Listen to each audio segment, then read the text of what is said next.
Hey everyone, I'm Kristine Siguan and welcome to my little corner of curiosity.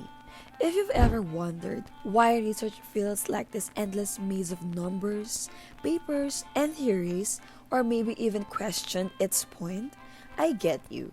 I've been there too. During my high school years, I remember sitting in the library absent mindedly staring at my research proposal. I wasn't even sure if my idea even made sense, and honestly, part of me felt like I was just playing pretend or close to embracing my imposter syndrome. As I kept reading, questioning, analyzing, and rewriting, I realized that research doesn't begin with interest or a topic we find interesting. It begins with doubt. I thought it was just all about learning answers, but what I've actually found was doubt. To doubt my own assumptions, to doubt what textbooks claim, even to doubt what famous researchers once swore was true. Every doubt leads us to ask with integrity what has changed, what still matters, and where we might go next. Psychologists once saw memory as a filing cabinet, but doubt revealed it as our constructive and error prone. My own doubts mirror theirs. I realized that it's not weakness, but the beginning of research because it pushes us to think critically, resist easy truths, and embrace uncertainty to use it in moving the world beyond the edges we've drawn. Back in junior high school days, grade 7 to 9, we were introduced and conducted science investigatory projects. Banana flower wax in 7th grade, Ampalaya Yema in 8th grade, and Rain Veron in 9th grade are some of the projects I did. At first, I doubted my ability in creating something unique, interesting, something that others would deem innovative. The curiosity alongside courage to question myself drives me to explore, test, reflect, and become more creative to make the discoveries truly my own. When I first started research during grade 10, research felt too mechanical or robotic, like a core with endless formatting, variables, hypotheses, and addition of statistics. I thought to myself, I just want to understand people, not crunch numbers. But something shifted as I started my first actual research. In my first qualitative research about fear and anxiety during the transition to senior high school, I felt stuck, full of ideas but no evidence to prove them. I doubted and thought to myself, is it really possible to capture the emotions of the participants? Or was I just projecting my own emotions onto them? This doubt pushed me to listen and code carefully and mindfully, reflect on challenges, experience we faced, and find results.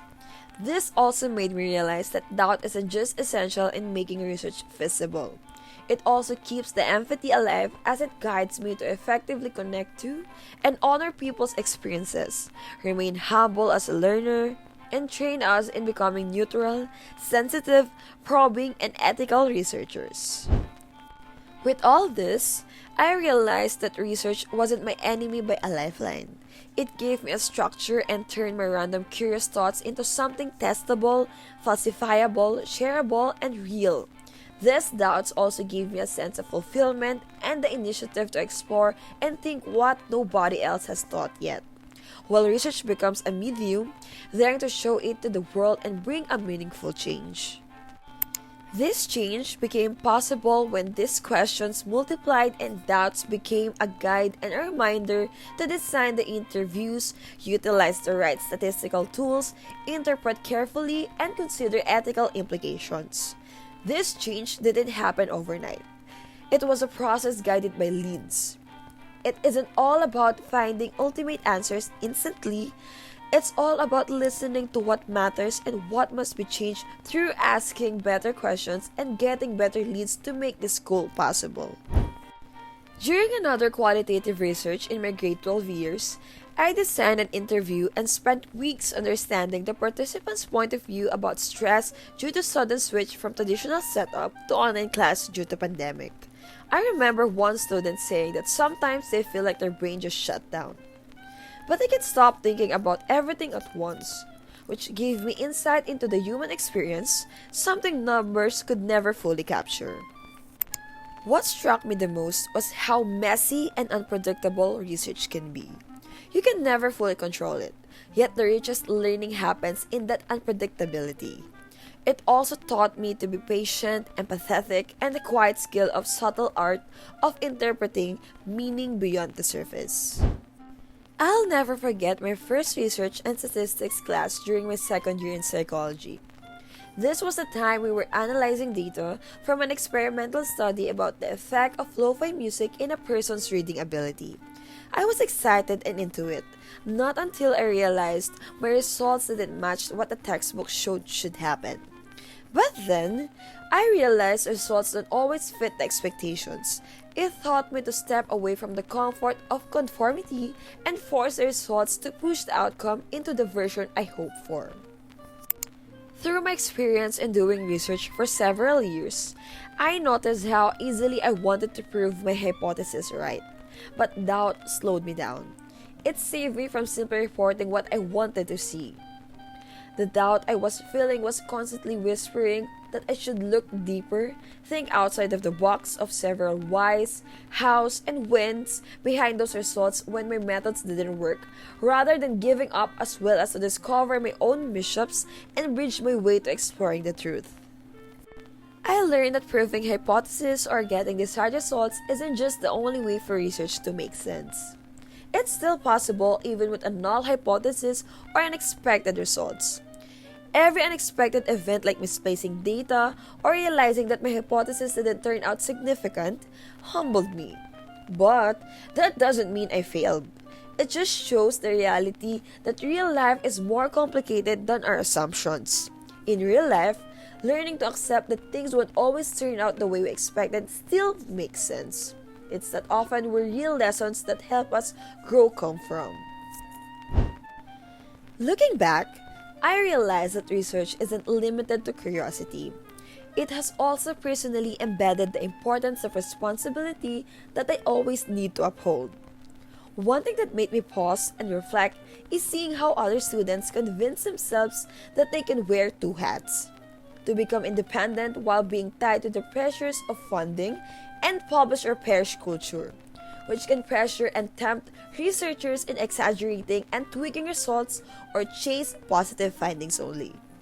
There's this subtle arrogance that many student researchers possess in thinking that our egos and identities are immune to those systems. My research experiences are a constant reminder of how crucial integrity and trust are. Letting ourselves get swallowed by these biases is dangerous, because when trust in research is lost, everything else collapses. I felt that. The temptation to make results neater than they really were. This accountability allowed me to grow into a better person and hopefully into becoming an unstoppable psychology practitioner in the future. Because learning accountability through research is like the glue that ties my commitment as an aspiring practitioner to produce honest, reliable results. With all this, research taught me that being a researcher isn't limited to producing data, gaining recognition, and conforming to these systems, but to produce knowledge that the public can rely on, knowledge that avoids or protects us from harm, improves our quality of life, promotes the common good, and navigate our complex life with a clear guide. Much like confirmation bias in social psychology, all of these experiences proved my constant search for evidence to confirm my existing beliefs, and research methods drive me to doubt myself by testing against evidence, which acted as a safeguard against bias and overconfidence, manifesting in my research and even in approaching real life endeavors carelessly. In everyday life, it helped me filter misinformation, clickbaits, and pseudosciences on social media, and even allowed me to speak truth in this noisy world. In my point of view, research is like the compass in a stormy sea. Without them, my observations get tossed around by personal bias or stereotypes. So now, reflecting on my journey as a researcher, the importance of learning and doing research methods goes far beyond the truth of research is power, research builds critical thinking, or research contributes to an evolving body of knowledge. as cliche as those statements sound. As future psychology practitioners, one of our responsibilities is teaching and guiding people to acceptance. Psychology is all about helping and guiding individuals in understanding the realities that life will always have setbacks, uncertainties, and moments beyond our control to build a resilient, emotionally balanced mindset and have a two-way understanding of the world. Research also taught me confidence in how to meticulously decide based on evidence, which are significant therapy, counseling, and even in personal life. She who doesn't research has nothing to teach. Therefore, without this, it's impossible to become an effective practitioner. It also taught us to separate constructive planning from unproductive wishing, which allowed me to be useful and think out of the box. It brought me to the media spotlight and allowed me to speak for a change. Most importantly, it also allowed me to converse with the dead, conversing across the generations of Freud, Jung, and Maslow's works with minds that are long gone, yet still so alive with their research. My experiences taught me that research is a way to verify what has been changed and helps bridge those outdated assumptions to updated truths. At this point, I've turned doubts into my strength. It has become a guide, a compass, and a teacher that taught me to live with doubt. Let it challenge me and inspire me as an aspiring practitioner and use this to create meaningful, useful knowledge for the world. Research rooted from doubt showed me that doubt is a spark that keeps our learning alive, creativity flowing, and knowledge evolving. It also taught me that it's not just limited to technicalities, but has a huge role in who we become. A practitioner with patience, hope, courage, humility, and perseverance that sets me apart from others. Maybe that's why research is not something I study just for the sake of grades. This is the way that I choose to live.